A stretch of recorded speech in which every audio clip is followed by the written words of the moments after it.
Proses pendaftaran Panwascam tingkat Kota Palembang akan ditutup mulai hari ini.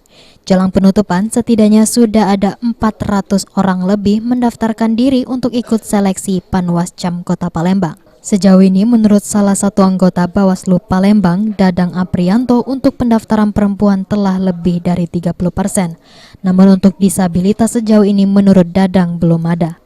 Selanjutnya, menurut Dadang, Bawaslu Palembang akan melakukan proses pengecekan berkas administrasi para peserta. Jika nantinya dalam proses pemeriksaan berkas ditemukan kekurangan, maka peserta diminta untuk dilengkapi. Terkait dengan proses tes sendiri, Dadang mengaku masih menunggu petunjuk karena rencananya seleksi akan dilakukan serentak seluruh Indonesia dengan sistem CAT. Tutup hari buka jam 9, tutup jam 17.00. Kami besoknya tanggal 28 sampai 30 kami melakukan penelitian administrasi berkas pendaftaran yang kita tutup hari ini tanggal 27 hari ini.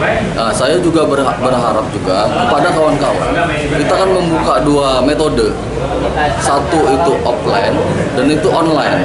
Nah, bagi bapak-bapak atau kakak-kakak atau saudara-saudara kita yang tidak ada kesempatan untuk hadir langsung, silakan mendaftar melalui online, bisa pakai email. Salah satu pendaftar Panwascam mengaku sengaja ikut mendaftar karena selain ingin menambah pengalaman, juga ingin menjaga pemilu 2024 berlangsung aman dan jujur.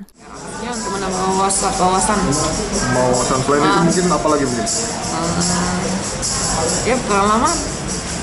Karena mungkin ingin membentuk pemilu yang ini ya. Ingin menciptakan juga yang ingin mengetahui ya.